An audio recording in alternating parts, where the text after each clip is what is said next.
Welcome to Lyric Lab Poetry. My name's Martin Jago, and in this video we're going to explore something known as ekphrasis or ekphrastic poetry. What exactly is ekphrasis? Well, if you were to describe, I don't know, a famous artwork like the Mona Lisa, you would be engaging in ekphrasis. In other words, it is the representation of a representation. Language representing what the painter represents in a painting. And ekphrasis is not just confined to poetry. One of the earliest examples we have in Western literature is from Homer in, it's not the Odyssey, it's in the Iliad, where he describes the shield of Achilles in all its glory.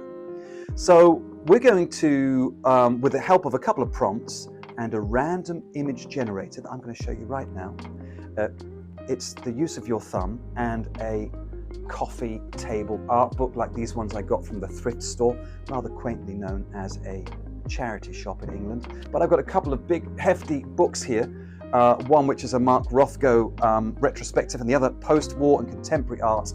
I'm going to use my thumb and I'm going to flick through and then stop at a random page, and there I have some random images, one by Andy Warhol at least I recognize, and you're going to choose one of those images and then you're going to describe it. And we're going to do this in 3 different ways with 3 different images. The first prompt is to describe that image using what I'm going to call the external eye.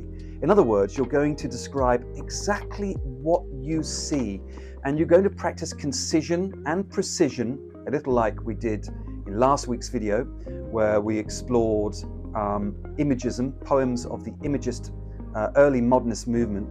But we're going to try and do this in 5 to 7 lines, no more than 5 to 7 lines.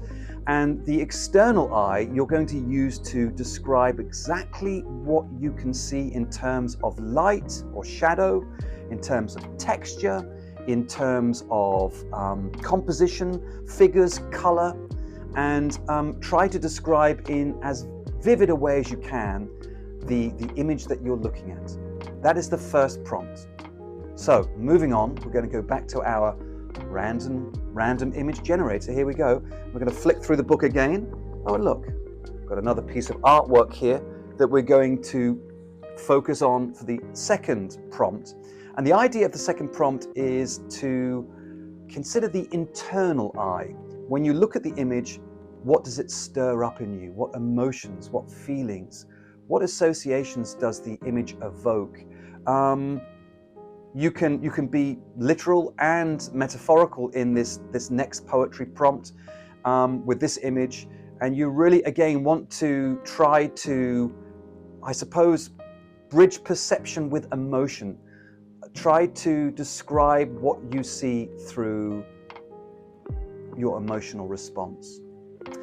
And then at last we turn to the third and, well, it's not the final, but the third poetry prompt, which is to do the exercise again, and again I'm going to use my random image generator. Here we go, all the way through, and I've stopped there at yet another image there on the page, and I'm going to use that image to create my third exercise, which is the imaginative eye.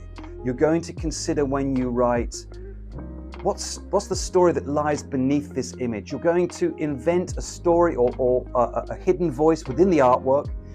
You may choose to focus on the absence, what is not in the image, and what story does that tell? And you may write in the voice of the subject, a persona poem, or not. But the idea is you're going to narrate a scene from the outside, and we are inviting poetic creativity and narrative through art with this exercise. And then the fourth and final exercise is to do the same thing again with, I've been using this book, so why don't I switch over to the Rothko now and just flick on through. And I've landed on 2 fantastic images there in black and white.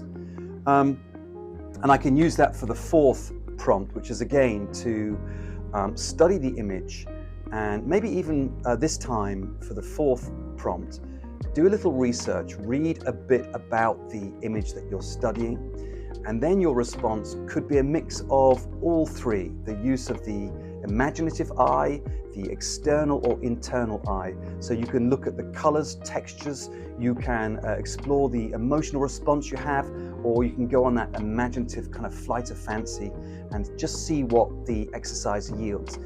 In each of the exercises or poetry prompts, I want you really to focus on trying to keep the poem less than 14 lines. In the first one, certainly, no more than 5 to 7 lines. Maybe increase that slightly, 7 to 10 lines for the second prompt, and then for the third and for the final prompt, anywhere between 10 and 14 lines. So ekphrasis, or the ekphrastic poetry, is a really excellent way of sharpening your skills of imagination, of observation, of emotional response to an image. And you might also want to check out W.H. Auden's Musee de Beaux Arts. Please do forgive me for butchering the French. Musee de Beaux Arts. It's a wonderful poem, and in that poem, Auden references a painting by the title Icarus by Bruegel.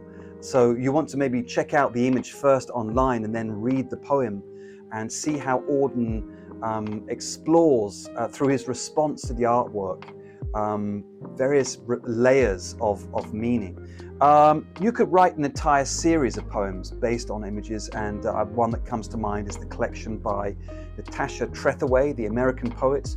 Her collection Thrall is really about, I suppose, the hierarchy of colorism and an exploration of racism and the degrees of racism based on how dark your skin is. And in that collection, she draws on a series of paintings that are actually housed in the Los Angeles County Museum, LACMA. And I was there when Natasha Trethewey read from that collection, and it was brilliant to be able to see the artwork that she was referencing in those poems. So have an exploration using ekphrastic poetry to create some new work based on the artwork of other artists. And I really hope that you enjoy this exercise. It's a really fantastic one. And if you enjoyed the video, please do click on the like buttons and subscribe buttons. And remember, it doesn't cost you anything to do that, but it really helps the channel to grow. And spread the word. Please do spread the word about this channel. And there will be more poetry videos to come, so thank you very much for being here. I will be back soon with more poetry content.